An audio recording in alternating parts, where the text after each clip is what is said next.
So he rips off his shirt and runs back into the room and screams, "Happy New Year." Oh, fantastic. That one didn't make Tim laugh, though.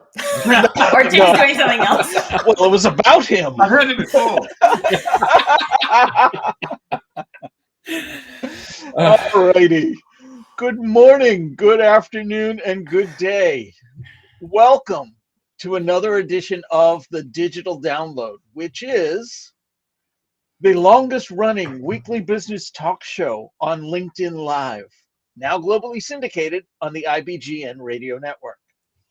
Today, we're solving the generational clash in the workplace. We have a special guest, Joanna Walker, to help us do just that. Founder of Point HR Consulting, Joanna brings a wealth of experience in corporate HR, specializing in strategic talent acquisition and development. But before we bring Joanna on, let's go around and introduce everyone. And while we're doing that, why don't you in the audience reach out to a friend, ping them, and have them join us?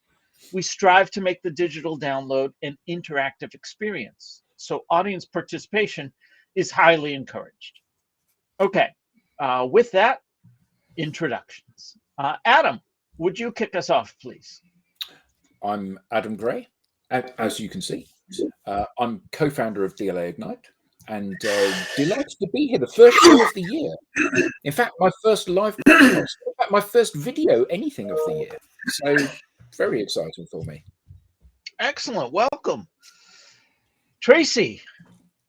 Good morning, everyone. I'm Tracy Borson from TLB Coaching and Events, where I haven't come up with something that I really like. We're about marketing, marketing that works. So the marketer needs to come up with something marketing-y. Do they? This is the Yeah. thing.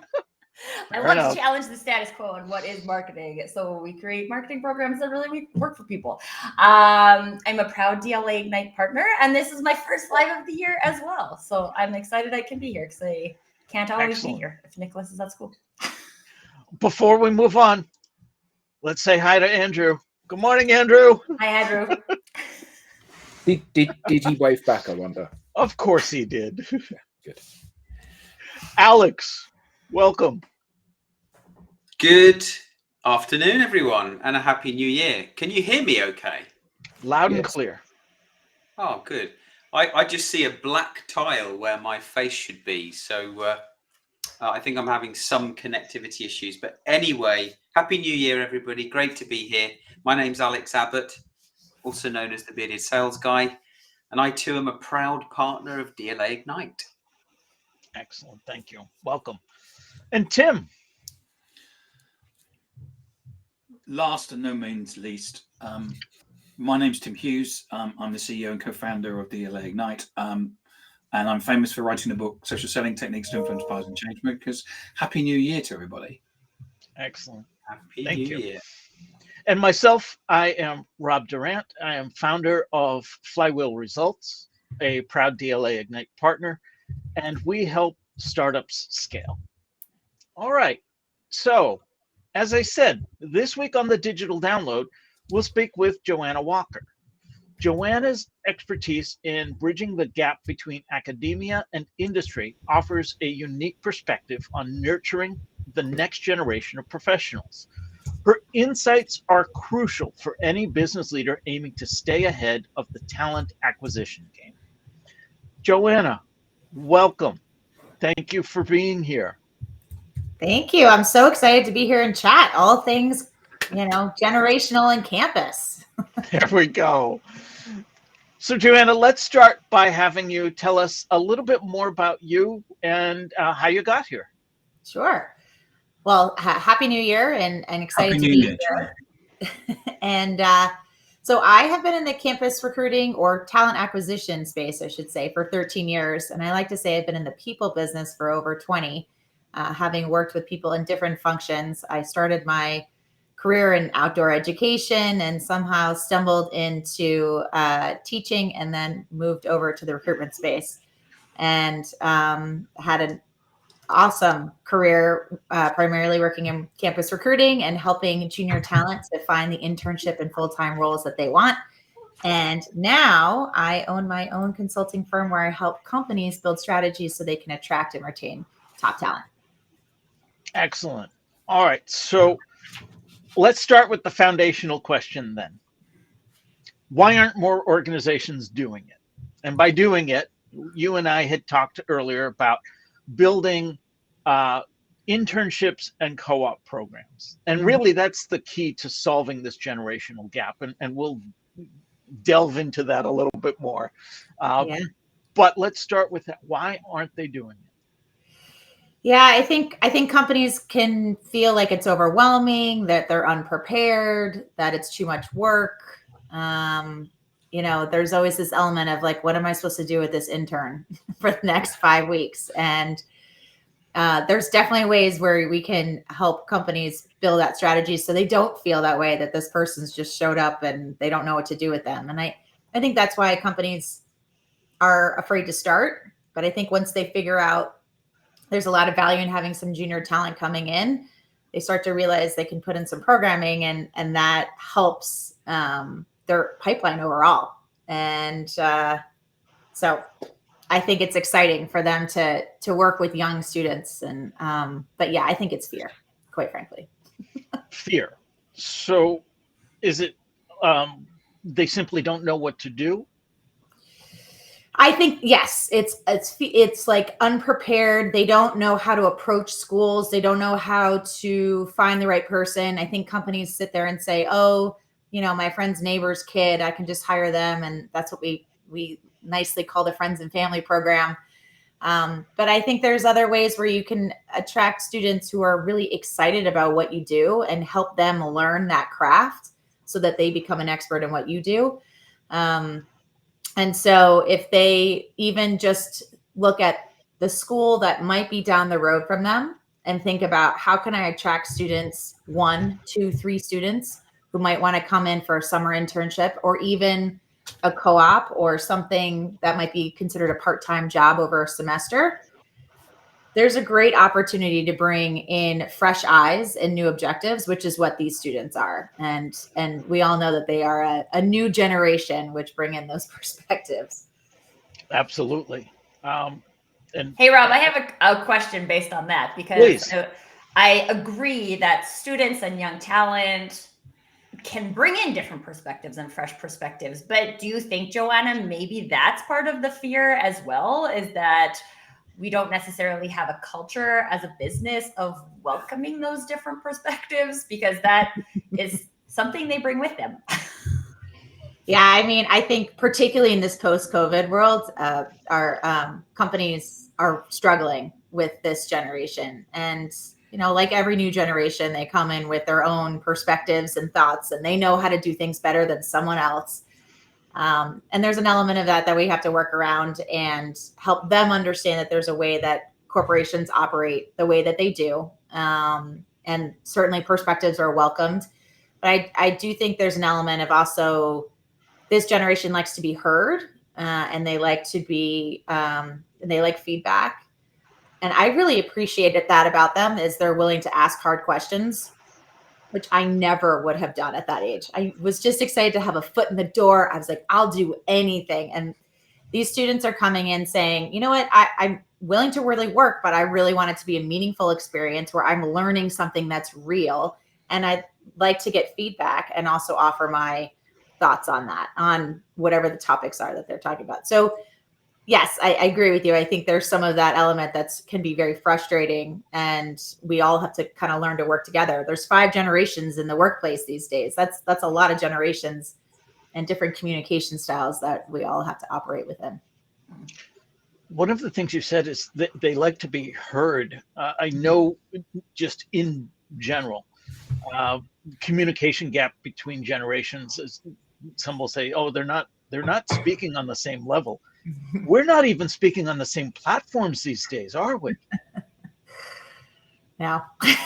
Yeah. Sometimes it's hard to get them to pick up the phone. We in training oftentimes would say, you can pick up this thing called the phone on your desk and call someone. You don't have to just email them or Slack or whatever channel you're using, because it's important for you to get to know these people because you work with them. And that's that's always an interesting conversation with them. I do find it funny that we're referring to them as them. Yes, they. Students. Which makes them inherently separate from us. Yeah. Yeah.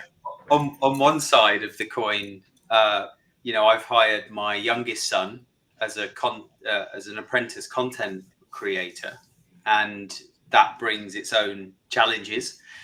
But on the other side, I had a really interesting conversation with a friend and once colleague of mine who is actually older than I am, but she's doing a role within an organization, in a smaller organization, as a sort of a partner director. Mm-hmm. And she was saying how much she loves being in this young, vibrant, non-hierarchical organization that is actually going somewhere. And they've built their business based on what they themselves as a business, and therefore their people, are really good at and want to be best known for. And sort of listening to this conversation that we're having, I'm thinking, but hang on, them are already employing us. Them as in them. And we're, they are probably having the same conversation about us. Well, and I think it's even interesting because if you use the phone as an example, even in my own personal experience, I remember like entering the workforce and you use the phone. That's like what you do. And then I started working for a company where they wanted us to only use video calls. And I was like, that's so weird. That means I have to be all like fancy for every call I need to make, which I wasn't before. So then there was that shift. And now when you say you can pick up this thing called the phone, I'm like, meh.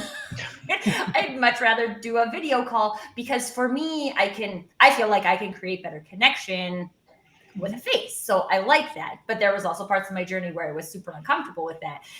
And we use this was something that I came into the conversation really wanting to talk about, is this concept of like, there's boomers and there's Gen X and there's millennials and there's Gen Zs. And my son is like a Gen A. And like, I can't hardly keep track of this anymore, but it's like, how helpful is it to look at it as us versus, not that it's versus, but us and them versus, I think organizations like you're speaking about, Alex, it like attracts a specific type of person. And I think there are people in every age demographic who want to be heard. And so there's like the people who want to be heard, but does that fit into a specific age demographic? I find it like very curious that it's the human brain loves boxes. So it's easy to box people into these categories. But I've also found I do personal branding, and I've worked with Gen Zs, I've worked with boomers, I've worked with a whole bunch of different people who want to own their personal brand because that's what they want, and it's not really dependent on their demographic. So I was wondering if there's like a mindset shift we need to make in this like separateness, but also awareness of the separateness that we need to maintain that makes this generational clash not so much of a clash. Or in your experience, what are some of the things that help kind of bridge that gap? I think a lot of the conversations need to be internally in companies, but also with students. So I think there's an element where students need this sort of backpack to briefcase conversations. I think it's very helpful for students to have just some tools that are given to tools. I say tools, but some guidance around how to transition from being a student to being in a corporate world. And obviously internships are in all kinds of industries. Mine have always been with financial services or management consulting. And those are highly coveted, specific programs. Other companies may be more kind of like what Alex was talking about, where it's just different, maybe a startup world or things like that. But I also think having conversations internally is really important because it's helpful for everybody to understand how communication happens. I mean, that's such a big piece of how companies operate. So what is the best way to communicate? How can you communicate to what we would consider a boomer, or maybe the most senior leader at the firm? And I think it's really important that it's not just when the interns come in, okay, let's prepare for the summer interns, which happens a lot in every firm starting in May and June. But also throughout the year, like how can we just make sure that no matter what level you are and where you are in your career journey, that the communication is working, and it's not us and them, it's we are a part of all one team, and we're all kind of appreciated for the value and the contribution that we're making, depending on what it is. Might be the most, executive to the most maybe menial tasks.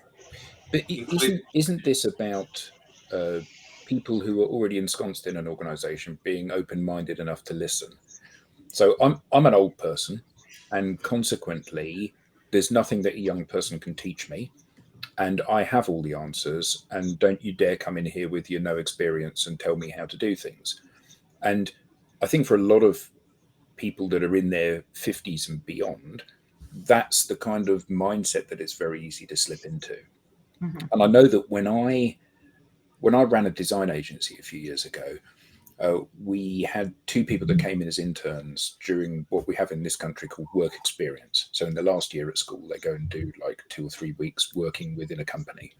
Mm-hmm. And often those people are, they go to local businesses, they go and start at the local businesses, and they end up sweeping the floor and making tea. And when these two instances, when people came into the organization, I sat down with them and I said, if you want to come here and make cups of tea and sweep the floor, we're not interested.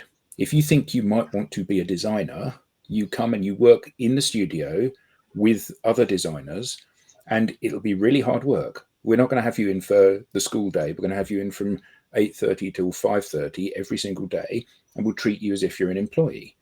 And both of those people we ended up hiring in the end when they had finished their exams.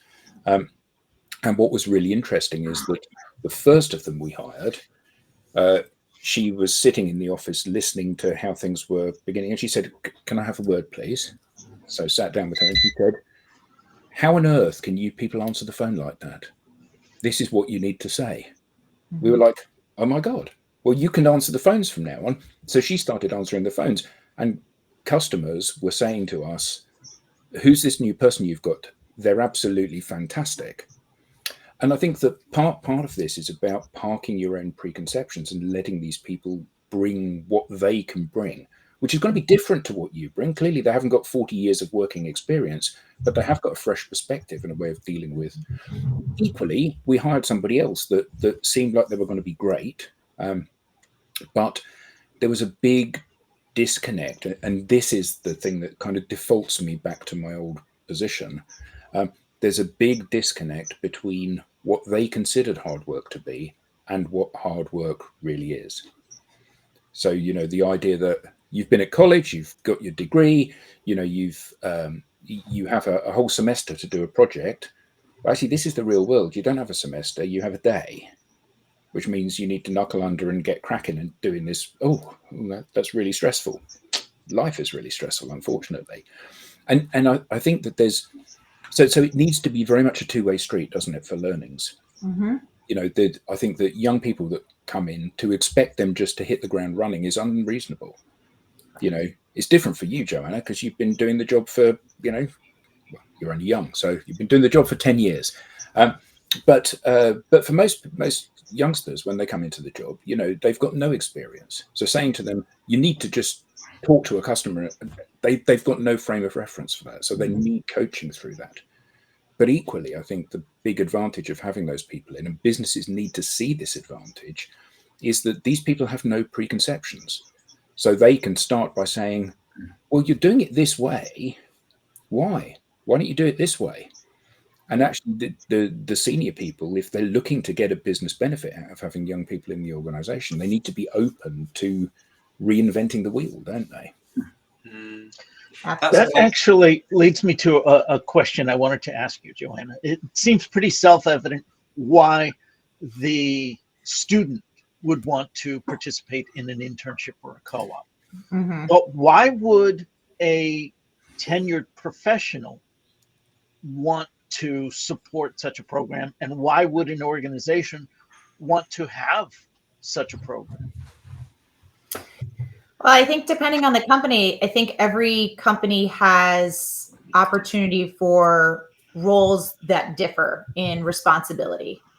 So not everybody is going to do the same task forever in life, right? So I think people develop in their career. They might be promoted, they might get new responsibilities, and you have to sort of backfill some of this. And I think in looking at some of the more, what I would call junior roles, let's say like a coordinator, for example, or an assistant, or I don't know, whatever the maybe main level might be, the lowest level, those are opportunities for you to think about, how can I bring in some fresh talent who are likely very well educated, eager to learn, and want working experience.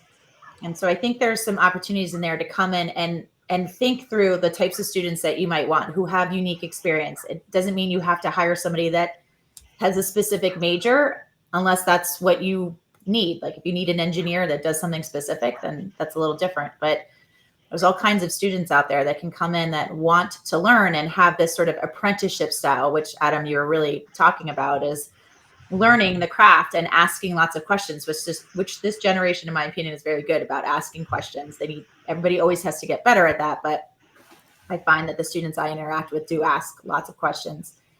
And I think that's actually an opportunity for a leader to think through, how can I expand our brand, how we think about bringing talent in, who we want, and allow opportunities for more senior people at the firm to become mentors, essentially, which is also a great learning opportunity. I talked to a lot of mentors in my career who say, I learned more than I think my mentee did.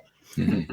Because I really learned about how to mentor. And so I think there's a lot of value in there from just having all kinds of generations and, diversity of thought. And that's partly coming in with the junior talent.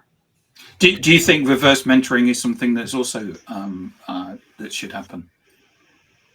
Reverse mentoring. I mean, I think that comes with the mentor-mentee relationship. I think if you have a good relationship, it's hard. Sometimes mentors and mentees don't work well together, but the ones that do, I think they absolutely work back and forth in an organic aspect. And I do think it's very valuable. And I think mentors learn a lot because you think about how you speak to somebody, how you're helping them grow, what you can learn from them. Yeah, absolutely. I must say that when you say the word internship, that strikes terror into my heart. That's a fear. Yes, it's simply not because young people are coming in, but because of how these young people often these days are exploited. If you're going to come and work in my company, you'll be rewarded for working in my company because that's reasonable. I'm going to have high expectations of you. I'm going to ask you to behave a certain way and give me your time from start of the day to the end of the day. For me to say you're not going to be paid for that is obscene, isn't it? And absolutely. Sorry, the sun has decided to come out. Yeah. Well, go on. Draw the blinds if you need to. Yeah. But we see it so much these days, don't we? Where it's like the company are using slave labor and getting work for nothing, believing that the learning is enough. And actually, these are often people that are saddled with huge debts, having been through college, and then to ask them to continue to support themselves whilst you're monetizing them, I think it's just revolting behavior. And I would say that most internships are paid these days, not all. And I think that absolutely is unfair if they're not paid. I totally agree with you. And in fact, there's a governing body called NACE, which is the National Association of College and Educators, I believe I said correctly, in the United States at least, where they have a big campaign out there right now saying, you need to pay for your interns. And I think that really speaks to more probably the nonprofits, startups, some of the worlds that just don't have that. And I agree with you. You absolutely need to be paid. And it shouldn't be in college credit, which therefore the students have to pay for. Mm. But when you think about some of the bigger firms like in tech, investment banking, financial services, consulting, marketing, CPG, they typically pay pretty well. And so that's But that is also a budgetary restriction. I think that's another reason why companies might say, I don't want an intern because it's just more money. It's expensive to recruit them and then have them pay for them. And that has to be a part of our budget. I wanted to get to one of the comments that was shared. William Shorten, hi Will, says, Hi, Will. so much comes down to mindset and attitude of both existing employees and new joiners. The most benefit you get from a new starter in the first 6 months, it's when they are still seeing things through new eyes and can bring new insight. I agree. Thank you for that, Will. A really good point. I'm sorry, Tracy, what were you saying? This brought up another question for me, and I think maybe fear people have is that, like, Adam had interns. He ended up hiring his interns. What if you don't have the budget to keep somebody after? Is that unfair? Like, because I feel I don't hire people right now, but if I did, I feel like if I was going to have an intern, I would want there to at least be the possibility of them continuing their employment. And I feel like internship also by nature is supposed to be kind of date stamped. So if you're doing it for like a summer for college students, then it kind of makes sense because you're expecting them to go back to school. You're not expecting them to need full-time employment. But what are some thoughts that you have on people who are maybe experiencing that from a company perspective? Sure. Yeah, this is where campus recruiting is tough because you have to think about your head count sometimes 2 years in advance. So I used to recruit, so investment banking, this is how insane this is. You hire 15 months in advance of the internship. So I hire students their sophomore spring for them to come like 15 months later for that summer. And then I have to know the head count for a year after that. So almost 2.5 years later. Not everybody does that. And that's really hard for some companies to be able to predict that head count. So in that perspective, there's a couple things that you can do to still be able to have an internship, but also allow a student to go get that full-time job. So there's internships you could offer to somebody after their first year or their sophomore summer. Those summers tend to be places where there aren't enough internships out there. And I think if you are definitely open and transparent and saying, listen, we just want to give you a summer experience, but we don't have, we just don't have the capacity to bring you back full time, or we don't know if we have that capacity yet. So we want to have you much earlier in your college career so that you can go off and get an internship. And we think this internship is going to help you get that job you want. And then let's get you to stay in touch with us because maybe there's an opportunity a year after graduation and things like that. So I agree with you. The internship really should be leading you to a full-time role. So you just need to be open and say, you're not eligible for that. So let's think about other ways for us to be unique in that perspective. So both the student gets value and you get value out of them. Yeah, which I think is important because one of the things I've been realizing right now is how many industries exist that I didn't know existed when I was in college. Yes. And it would have been like super helpful. Like I went to business school. So yeah, it's the investment banking companies, the management consulting companies, the big telecoms, those types of things that have available internships. And that's what I did, right? I went and worked for the telecom. But like now I've realized like locally, there's a very big like space industry, which is crazy. And I would have loved to know that, right? But if these types of companies aren't offering internships, then people don't know that the industry exists either. So I think from a branding perspective, there's a lot of opportunity for companies to share that. Did you know what's happening in agritech? This, right? For a business student, because no, I probably don't know what's happening in agritech and I might be interested in that. I mean, absolutely. The brand awareness is huge because even if it's not something that you can give right away, like an internship, maybe it's something that someone's going to think about 3 years down after graduation or 8 years, or maybe they go get an MBA. I mean, coming in and just maybe doing a class with a professor is a great way to get exposure if you just don't need to have this internship. And career fairs used to be the thing we would go to, 20 some odd years ago when I was in college, but the career fairs, and they still exist. And I know people use them. So no, if that works for you, great. But I never saw a lot of success with that. And so it's a lot of effort to go in and really have to have these events to get students to get to know who you are, particularly in maybe more niche-y areas or new companies or small things that aren't like the cool, sexy things that you places that you want to work as they use that terminology. So I I've wanted got to share Andrew's comment. Andrew Yep. Slester writes, there are always people that are willing to share knowledge in any field they work in.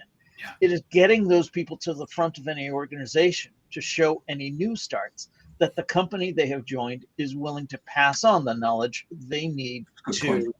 grow within the company. Mhm. Excellent point. Thank you, Andrew.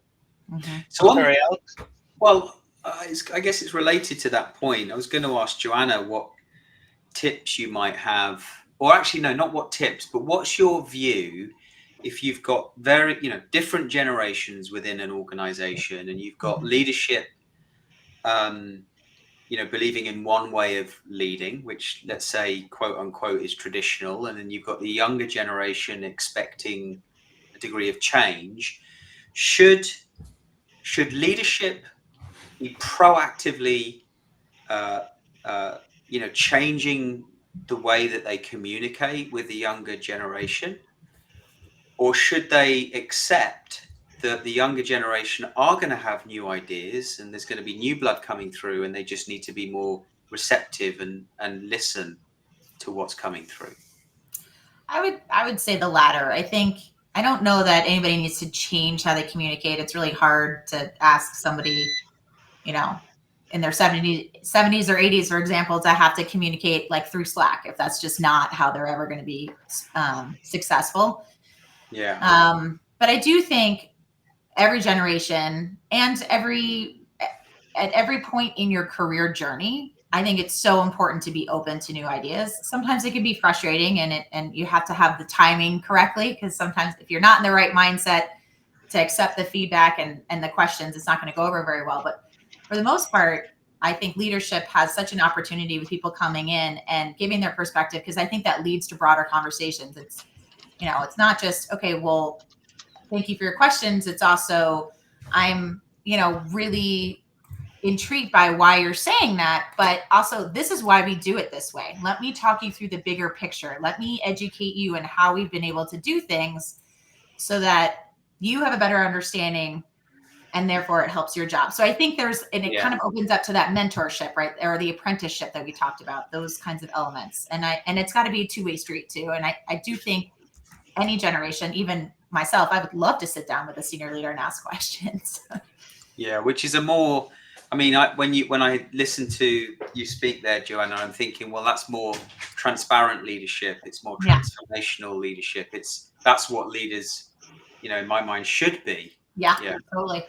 Yeah. Agreed.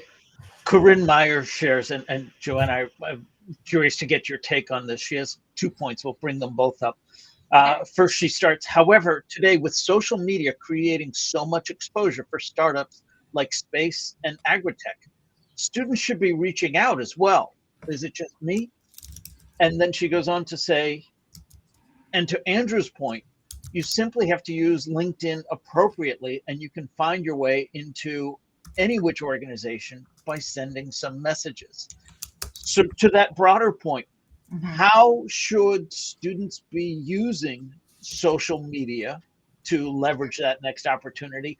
And conversely, in your opinion, how should organizations and people within those organizations be using social media to facilitate that career opportunities within their organization? Yeah.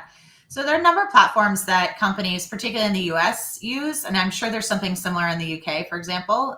So Handshake is a place where a lot of schools, it's just the platform where they post all their jobs. And so that's the first way that a student can go and see what school, all the jobs that their school has accepted. LinkedIn is a great tool, particularly for students when I consider them to be either at a non-target school, i.e. a school where maybe a lot of companies may not visit, or they're looking for something that's very niche. So to use your examples, space or agritech that are in the startup space.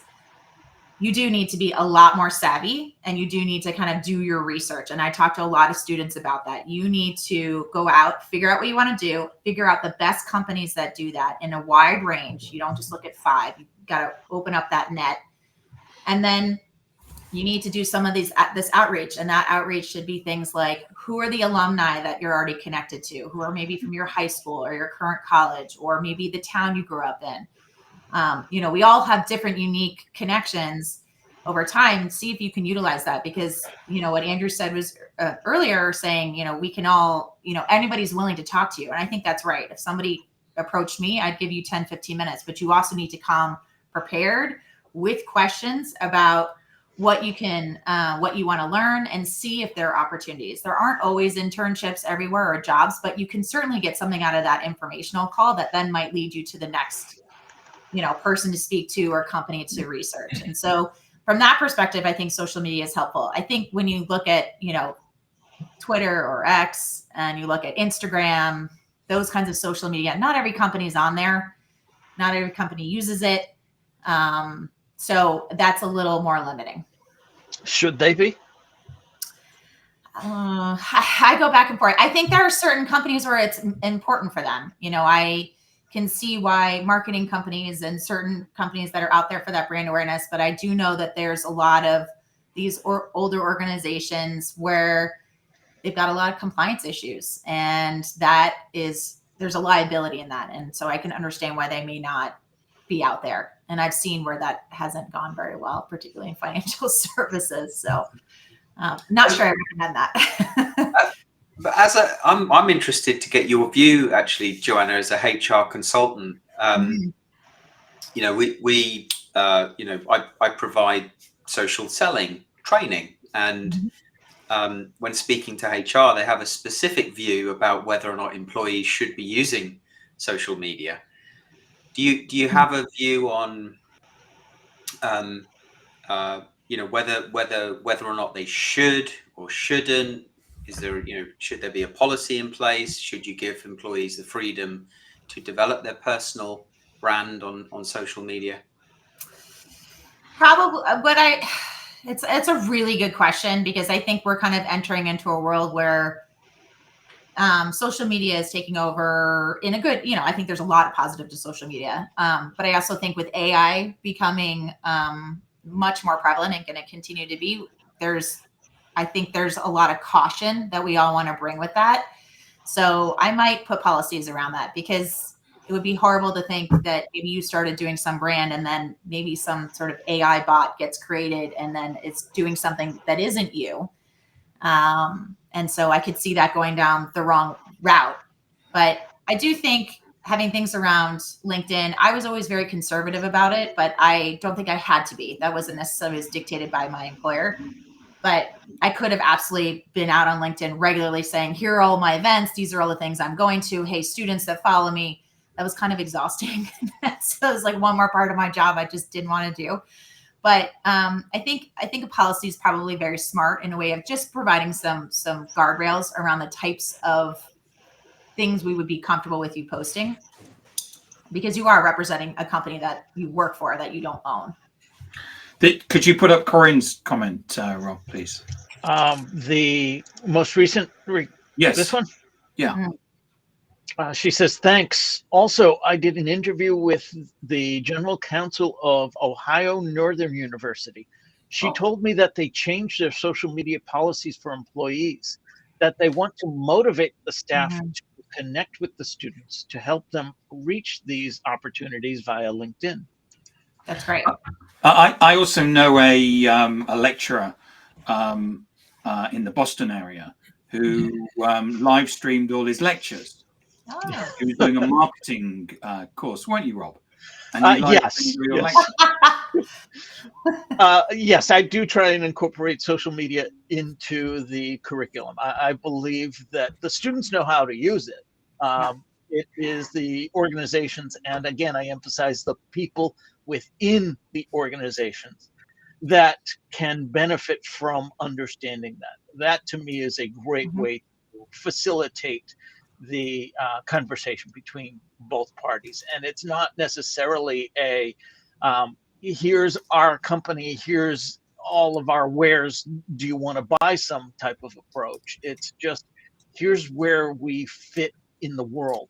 Here's what we are doing. Here's our stance on sustainability for a marketing organization, for example. So why would a marketing organization want to speak about sustainability?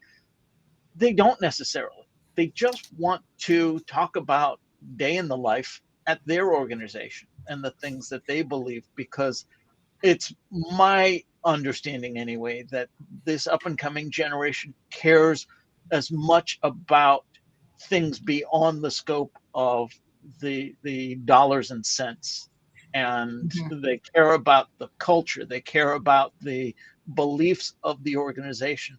So you want to convey that, especially for those lesser known brands, those startups that have no brand reputation, or that fourth largest competitor in the marketplace. Well, nobody's going to send the resume to the 14th largest one. Maybe they need to put themselves out there a little bit more. So that's where I see opportunities for organizations to really get a leg up on campus recruiting by starting their publicity campaign, if you will, by speaking to the people that they want to attract about the things that those people are interested in.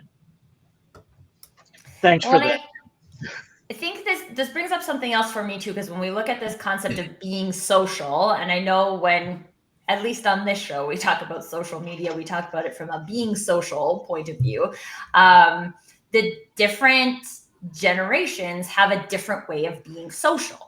So similar to how Adam was talking about, my definition of hard work is not the same as your definition of hard work. If our definitions of being social are different, and we just say, go out and be social. We ask the students to go out and be social, and their way of being social is using TikTok. And my way of being social is going to have coffee with somebody.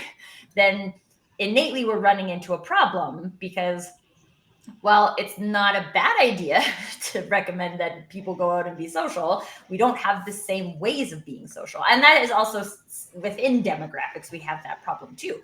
Introverts and extroverts define social activities differently. There's lots of different ways that people experience being social. And so if we're looking at this from a connection point of view, connecting students to companies, connecting students to opportunities, creating opportunities in organizations. What do we do with that?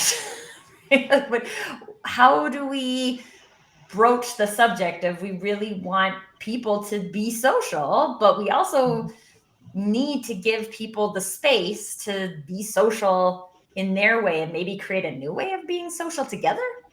I've got a training program for that, Tracy.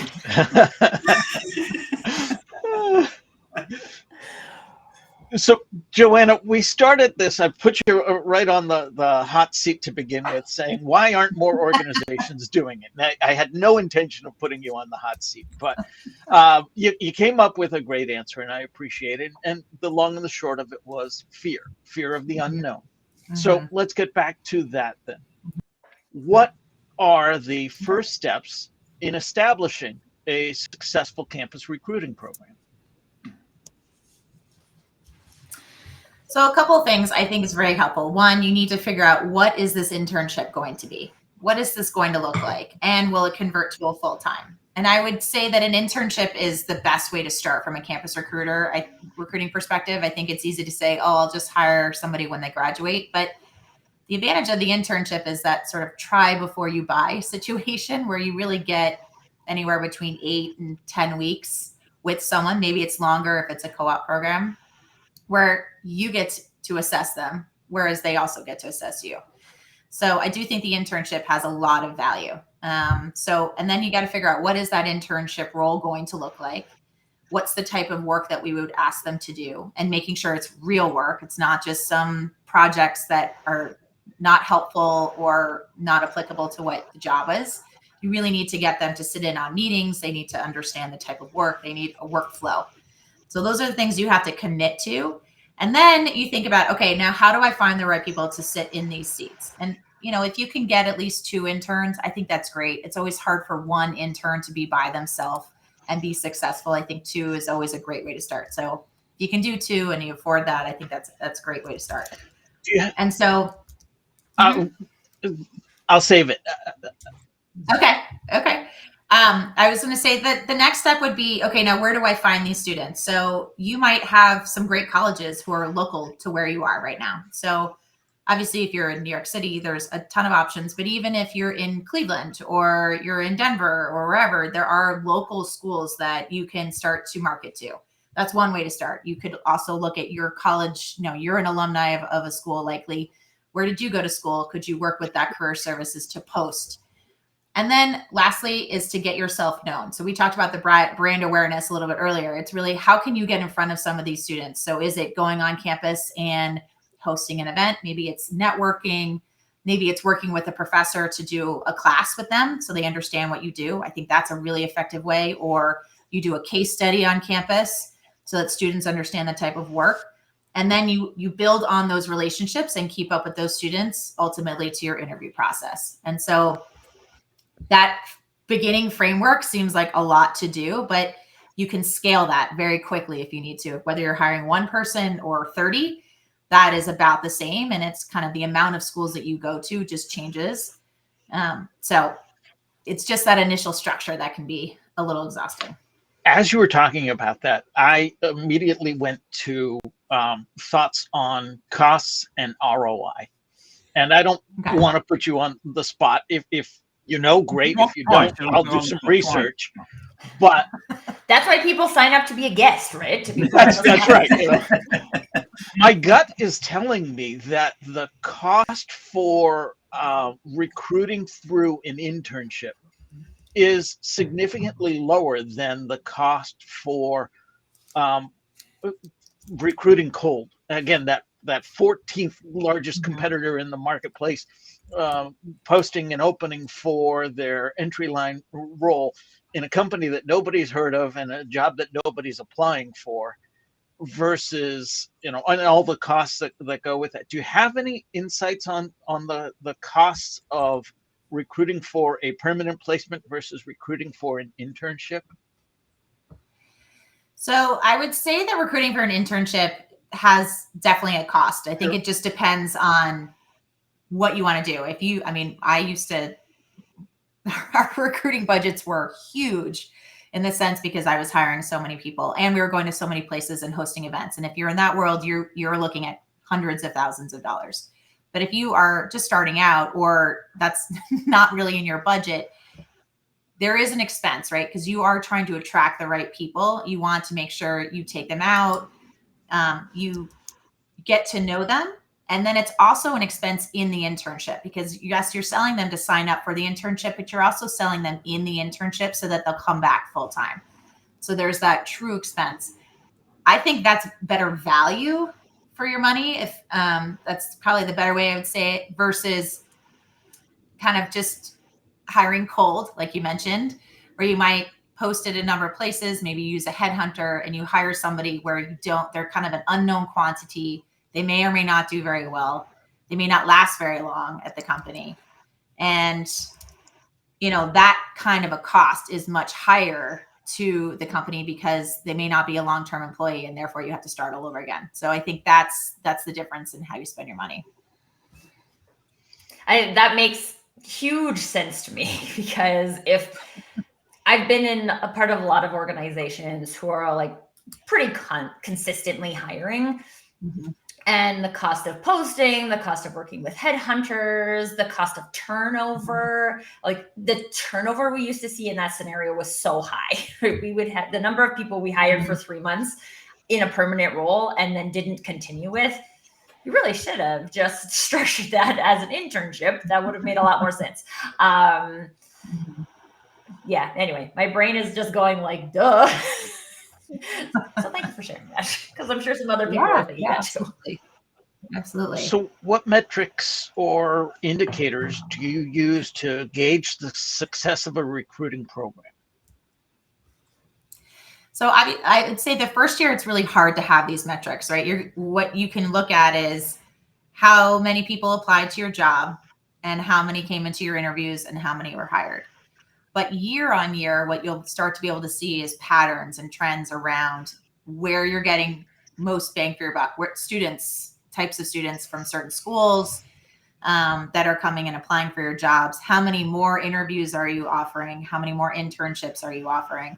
That's going to give you a lot of information. It's also going to help steer your strategy a little bit of like, where are you having more success? So maybe the school down the street doesn't work for you. So maybe that's a place where we just post, but we're going to lean in and we're going to go into these 3 schools that we're really excited about and we're prepared to spend more money on it. But because we're able to do that, because I have the metrics that show we've had much more success in hiring from these certain schools. And as these students come back full time, they become your ambassadors for those schools as well. So you start having an easier pipeline, and that helps your strategy until it doesn't work. And then you may have to pivot over time. So that's a lot of the ROI, and certainly your conversion from intern to full-time is your biggest metric to be able to watch, assuming that that's something you're able to offer, right? Is that full-time job. That's the biggest converter. If you give out 2 offers and they don't accept the full-time, that's a big red flag that something didn't work in your internship and you need to figure out what happened. So with the rise of remote work, how has campus recruiting evolved? Yeah, so it's interesting. I think students are now probably tired-ish of Zoom, but they also appreciate the hybrid opportunities to meet with people. So, having Zoom coffee chats is much more the norm. And I think that's easier on companies. And I think that's easier on students who have a lot going on. I also think it means more companies can come to campus, right? Because they have this remote ability. And maybe there's one time that they'll invite people to meet with you live. Maybe they invite you to the office, or, someone's in town so they can host something. I do believe a hybrid strategy is your best bet if that's what you need to do, if you need to have a lot of remote, but you can do remote only. Just make sure that you're on video and that they see you're a real person and you see they're a real person. So how does that work then? Because I have always thought that when you first join an organization, there is that initial ramping up when you have the excitement and you're meeting people and you're kind of, as somebody that works within the organization, it's easy for you to say, well, you just send Tim a message on Slack and then you jump on Google Teams with him or whatever. And it's like, okay, well, if you know that, you know that. But actually, I've just started at your company. I'm 20 years old or 23 years old or whatever it is. This is my first experience of the workplace. I'm sitting at home in the dining room at my parents' house, and I'm alone. I've no idea what I'm supposed to be doing. I've no idea who I'm supposed to be engaging with. I haven't got anybody that I can follow. If I come and work for you, Joanna, I can follow you around into meetings and things. I can kind of learn from watching you do. I can't do that. I have to actively message you saying, I'm supposed to be working in a team which is aligned to your team. I haven't got anything specifically I want to talk to you about, but is it all right if we have a talk? And you say, no, I'm really busy. Go away. So how does that work in the modern workplace with remote working and hybrid working? How do you take these people that are lost souls and integrate them into your organization? Yeah, I mean, and I think that everybody got tested right during COVID about that. I mean, it was really hard. I ran 2 internships 2 summers in a row where, these investment bankers were in their parents' basements, and that's tough. But I think there are things that you can put in place to make sure that somebody feels like a member of the team. It's not perfect and it has to be constantly worked on, but your onboarding experience is huge. You need to know when you're getting into the company, this is what you do. This is who you can speak to. Maybe assign a mentor to this person and a buddy being somebody who's maybe a year, 2 years, 3 years in advance of you. So they can ask you all the silly questions like, where are these documents? I can't find them. How do I use this system? All those kinds of things, because that's got to be your way to connect with people. And then those mentors and buddies really should be tasked with making sure that you as the new hire get exposed to as many people as possible. Let me introduce you to such person. Let's make sure you meet. And it is a lot of work, but it's the only way to make sure that somebody feels like a team member so you aren't so isolated. Like you said, it's your very first job, and it is easier to be in person, and I would always recommend that, but that's not how every company operates anymore. So the onboarding and the continued onboarding of that new hire is so important. It can't just be 1 week. It's got to be 6 months. Rob, could you bring Corinne's comment up, please? Because Absolutely. backs up what Joanna just said. Mm-hmm. No. No, the one before that. Oh, I thought we had covered this one. Oh, no. She says it doesn't work very well. No offense, unless the company has a real proficient virtual onboarding program. Well, and I would even say, like, it gives you the opportunity to test how good your onboarding program is in general. Because like one of the companies I used to work for did the like peer buddy, and that was in person, but we did the peer buddy, and it worked really, really well. And there was a defined role of what your job is as a buddy coming in. Like, this is like, you help people find files, you touch base with people daily to see if there's someone they need to be introduced to. There was like a pretty well-defined structure for that. And it helped get people embedded into the organization. And these are types of things where I think there's more opportunity for companies to look at, okay, what do we do in real life that works very well? And how can we create something from a virtual perspective that can achieve the same thing? And there's probably some testing, and there'll be things that don't work. But if you have the intention of doing that because you want to have a remote workforce, then that's another area where, from a company perspective, you need to invest time, effort, and energy. Is how am I going to help a fully remote intern understand that they want to work here? And how do I help me understand that I want them to work here? What kind of access do I need to them? How do I need to talk to them? How do I need to measure their engagement and all of these different things? And I think sometimes, especially from an intern perspective, because an internship may have a defined end date on it, that we're just like, oh, an intern is here. Okay. Hi, intern. Here's some work for you to do. And I'm like, is that meeting our goal? Rob. Yeah. Joanna, this has been fantastic. Thank you so much for being a part of it. How can people get in touch with you? Well, I'd love to chat with anybody. They can find me on LinkedIn under Joanna Walker at Point HR Consulting, or you can email me at joanna@pointhrconsulting.com. I'd love to hear from you. Awesome. This has been another edition of the Digital Download. If you have something to say, we want to hear from you. You can find us at digitaldownload.live under the Be Our Guest section, or you can scan the QR code on screen. For those of you listening on radio, you can't scan the QR code on screen. Come join us on LinkedIn. Absolutely. For Joanna, for Adam, for Alex, Tim, Tracy, and myself, I want to thank everyone for being an active part of today's episode. And until next time, thank you all, and we'll see you again. Thank you. Bye. Thanks, everybody. Bye.